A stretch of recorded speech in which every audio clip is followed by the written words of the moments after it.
Kita ke Parepare, ada Polres Parepare, Sulawesi Selatan yang memusnahkan 20 kg sabu hasil sitaan dari seorang kurir asal Bandung beberapa waktu lalu. Pemusnahan. Mohon izin. 20 kg sabu ini dimusnahkan dengan cara dibakar menggunakan alat insenerator. Pemusnahan dilakukan di halaman Mapolres Parepare, Sulawesi Selatan. Sabu ini disita pada 27 Juli 2025 lalu di Pelabuhan Nusantara Kota Parepare. Sabu dibawa seorang kurir berinisial SH asal Bandung, Jawa Barat. Polisi juga menangkap 2 tersangka kurir lainnya berinisial MH dan juga R.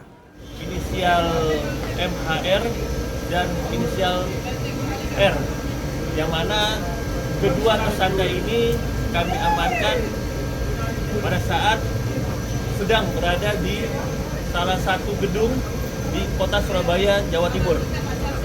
Dari hasil pengembangan dan penangkapan terhadap 2 tersangka ini, kami mengamankan sejumlah barang bukti berupa handphone, kemudian juga ada uang tunai sebesar 34 juta rupiah, yang mana uang 34 juta rupiah ini menurut pengakuan kedua tersangka merupakan upah atau honor hasil dari pekerjaan mereka sebagai kurir pada saat mengantar barang ke kota Palangkaraya.